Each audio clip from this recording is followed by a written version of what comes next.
नमस्कार, परमाक्षा एस्ट्रोलॉजी में आप सभी का स्वागत है और मैं हूं आपकी एस्ट्रो एडवाइजर रीना शर्मा। हमने एक सीरीज शुरू की थी हॉरोस्कोप के डिफरेंट हाउसेस के ऊपर, यानी कि जन्म पत्रिका के अलग अलग भावों के ऊपर। आज हम उसके 11वें पड़ाव पर हैं, तो इसलिए मैं बात करूंगी हॉरोस्कोप के 11th हाउस के बारे में, जिसे साधारणतया आय भाव कहा गया है।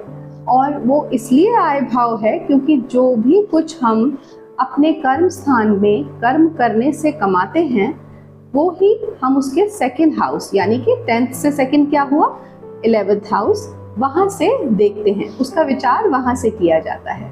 अब चाहे वो लिक्विड गेन्स हो चाहे कार्मिक गेन्स हो, वो हम 11th हाउस से देखते हैं। सो इस हाउस ऑफ इनकम या हाउस ऑफ गेन्स को इच्छा पूर्ति का भाव भी कहा गया है। इस भाव से हम अपने बड़े भाई बहन, अपने दोस्त मित्र और अपने सोशल सर्कल यानी कि अपना जो नेटवर्क सर्कल है उसको भी देखते हैं। ये घर या ये भाव जन्म पत्रिका का हमारे 5th हाउस के बिल्कुल ऑपोजिट है, ठीक 180 डिग्री पे है। तो इसका मतलब जो कुछ भी हम 5th हाउस में करते हैं, जैसे कि कोई भी हम काम करें, अपने इंटरेस्ट का कोई काम करें, अपनी हॉबीज़ करें को परस्यू करें, या फिर अब स्पोर्ट्स हो गया या सिंगिंग, डांसिंग, पढ़ाई, किसी भी चीज़ में हम बहुत ही अपने इंस्टिंक्ट से या अपने इंटरेस्ट से इंस्पायर होकर उस काम को करें, तो उसके रिजल्ट्स और रिकग्निशन कहाँ मिलेगा? 11th हाउस में, 11वें भाव में मिलेगा, क्योंकि वो इसके ठीक ऑपोजिट है। Now 5th house is also the house of speculative gains. तो मतलब वहाँ हम कुछ भी स्पेक्यूलेशन करेंगे, कोई भी इन्वेस्टमेंट करेंगे, जैसे स्टॉक मार्केट में या शेयर्स में या म्यूचुअल फंड्स में, तो उसके रिवॉर्ड्स हमें कहाँ मिलेंगे? 11th हाउस में।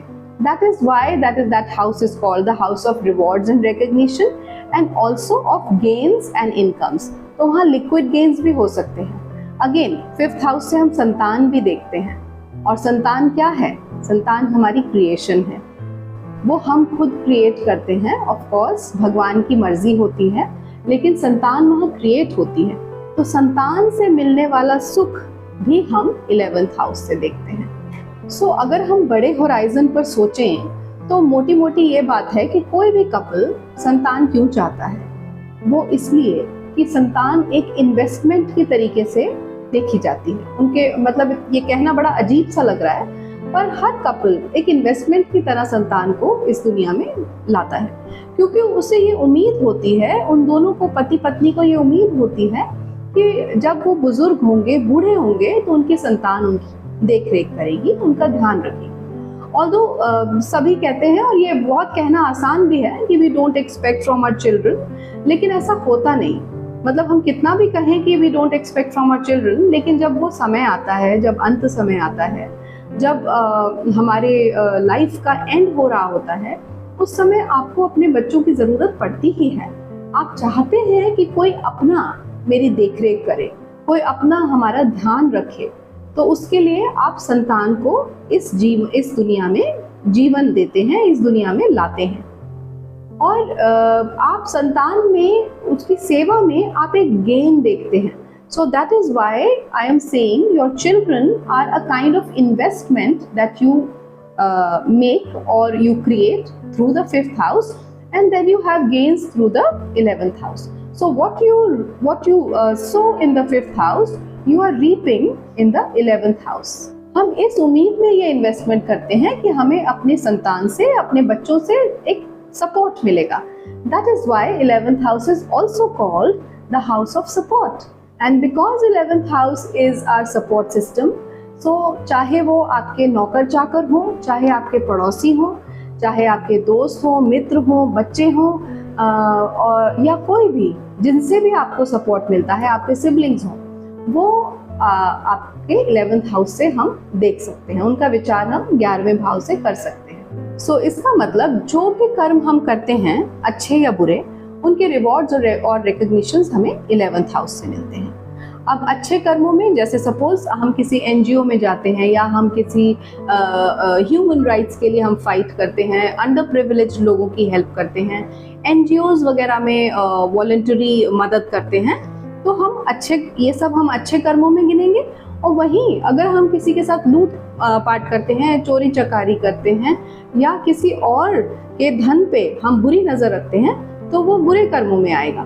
तो ये सब कुछ भी हम 11वें भाव से देखते हैं। सो जो भी अच्छे कर्म हमने किए उससे जो रिवॉर्ड्स एंड रिकग्निशन हमें मिलेंगे वो डेफिनेटली पॉजिटिव ही होंगे, और जहां हमने गलत कर्म किए, नेगेटिव हमारी डीड्स रही, तो हमारे रिजल्ट्स भी नेगेटिव आएंगे। सो रिवॉर्ड्स एंड रिकग्निशन के घर से यानी कि 11th हाउस से हम बहुत अच्छी तरीके से देख सकते हैं साथ के साथ इसी जीवन में कि हमारे कर्म कैसे हैं। अब अगर मैंने अभी एग्जाम्पल दिया, खराब कर्मों का फल खराब और अच्छे कर्मों का फल अच्छा आपके सामने, आंखों के सामने आ जाता है। 10th हाउस हमारा कर्म स्थान है और 11th हाउस हमारे कर्मों के हिसाब से जो हमें पोजीशन से गेन मिला वो है। 10th हाउस में पोजीशन और कर्म, और 11th हाउस में क्योंकि वो सेकंड है फ्रॉम 10, उससे क्या रिवॉर्ड्स मिले या क्या हमें रिकॉग्निशन मिला, क्या गेन्स मिले, वो पता चलता है। और हाँ देखिए, अगर आपकी एंसेस्ट्रल प्रॉपर्टी है या आपकी एंसेस्ट्रल फैमिली है, पुश्तैनी परिवार है, लिनिएज है, तो उसके बारे में दुनिया कैसा परसेप्शन रखती है? लोग आपके एंसेस्ट्रल परिवार या पुश्तैनी परिवार के बारे में क्या सोचते हैं? क्या वो उनके बारे में सोचते हैं कि एक बहुत अच्छा परिवार था, बहुत पढ़े लिखे लोग थे, या वो उनके लिए कुछ नेगेटिव सोचते हैं कि नहीं बहुत ही अजीब सा परिवार था, बहुत गरीब थे, या अच्छे कर्म नहीं करते थे, अच्छे लोग नहीं थे? What is the kind of reputation your ancestral family is having from the eyes of, I mean we have to see it from the eyes of the people around, मतलब परसेप्शन लोगों का आपके परिवार के लिए, आपके छोटे भाई बहनों या आपके पड़ोसियों के रिलीजियस बिलीव्स, मतलब वो कैसा सोचते हैं जहाँ धर्म की बात आती है, जहाँ मतलब उनको क्या धार्मिक मतभेद हैं, वो कहाँ पे डिस्प्यूटेड फील करते हैं when it comes to religion, ये सब आपको 11th हाउस से देखने को मिलेगा। यहाँ पर मैं भावत भावम का कॉन्सेप्ट लगा रही हूँ, मतलब अगर मैं 5th हाउस को देख रही हूँ तो 5th से 5th, अगर मैं 11th हाउस को देख रही हूँ तो 11th से 11th का कॉन्सेप्ट लगा रही हूँ। तो अगर मैं बात करूँ आपकी माँ की, तो आपकी माँ का मृत्यु और बर्थ यानी कि डेथ एंड रीबर्थ भी हम 11th हाउस से देखते हैं। और फिर हम आगे बढ़ते हैं तो रेनोवेशन की अगर मैं बात करूं तो वो भी हम 11th हाउस से देखेंगे। क्यों? क्योंकि this will become the house of transformation for renovation, I mean for the 4th house. 4th house से ये 8th हो जाता है, तो this becomes the house of transformation for your mother, for your mother's existence and for your home, your dwelling, your house where you live. तो इसीलिए जब renovation की बात करते हैं तो 11वें घर की बात करते हैं। आपकी माँ को ऑकल्ट साइंसेस में, मिस्टिसिज्म में या फिर ऐसी डीप स्टडीज में कितना इंटरेस्ट होगा, ये आपकी कुंडली के 11वें घर से पता चल सकता है। और आपकी पहली संतान के स्पाउस को भी आपकी कुंडली का 11वां घर दर्शाता है। Now here's something unique that I'm going to tell you about the 11th house। जो बहुत ही exotic animals होते हैं, बहुत ही रेयर स्पीशीज, मतलब जो एनिमल्स जिनकी प्रजातियां अब इस धरती पे खत्म होती जा रही हैं, एक्सटिंक्ट होती जा रही हैं, वो प्रजातियां, वो स्पीशीज हम 11th हाउस से देखते हैं। और बड़ी बड़ी ऑर्गेनाइजेशंस जैसे कि बड़ी NGOs, बड़े बड़े नॉन प्रॉफिट ऑर्गेनाइजेशंस, बड़े बड़े ऑर्फनेजेस, वो भी हम 11th हाउस से देखते हैं। क्यों?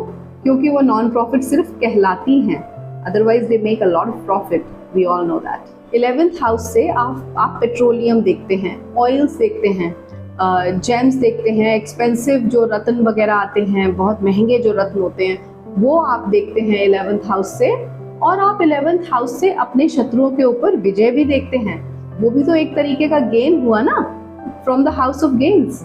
11th हाउस से आप अपने पिता की कम्युनिकेशन स्किल्स भी देखते हैं, वो कैसे बोलते हैं, उनके छोटे भाई बहनों को भी देखते हैं, मतलब कि आपकी बुआ, आपके चाचा, वो सब किस प्रकार के होंगे, उनकी कैसी नेचर होगी, कैसी पर्सनालिटी होगी, वो आप अपनी कुंडली के 11th हाउस से देख सकते हैं। 11वां भाव सचेत सामूहिकता यानी कि कलेक्टिव कॉन्शियसनेस को भी दर्शाता है। मतलब जो भी काम या जो भी कर्म आप एक ग्रुप में मिलकर, एक ग्रुप के साथ करते हैं, चाहे वो अच्छा हो या बुरा, वो 11th हाउस से देखा जाता है। उसका विचार हम 11वें भाव से करते हैं। So in nutshell what is 11th house? 11th house is holding the keys to the past जन्म karmas of the 5th house. So जो कुछ भी 5th हाउस में करते हैं उसके रिजल्ट्स 11th में आते हैं। मतलब 5वें भाव के कर्मों के हिसाब से जो चाबी है या उसे हम जो वहाँ के कर्मों को हम डिकोड करते हैं वो 11th हाउस की मदद से करते हैं। So in nutshell 11th house is very very important. And आज के लिए मैं बस यही विराम लेना चाहूँगी। ये था मेरा विवरण 11वें भाव के बारे में। आई होप आपको कुछ यूनिक पता चला हो और इंटरेस्टिंग लगा हो। और अगर आप ऐसी ही ज्योतिष रिलेटेड अच्छी अच्छी बातें सुनना चाहते हैं, इम्पोर्टेंट यूनिक इन्फॉर्मेशन लेना चाहते हैं, तो मेरा ये सुझाव है कि आप मेरे चैनल को सब्सक्राइब करें और पर्सनल नोटिफिकेशन पाएं। और अगर आपको मेरे चैनल या मेरे वीडियोस पसंद आते हैं तो please go ahead and like them, share them and ask your friends and relatives also to subscribe them. And आज के लिए बस इतना। अगली बार मिलूंगी कुंडली के 12वें भाव के साथ, जो कि होगा ज़ोडिएक का यानी कि भचक्र का आखिरी भाव, आखिरी राशि तो नहीं कहूंगी, भाव, हाउस ऑफ कुंडली। So let's meet then. And thank you for watching this video. Namaskar.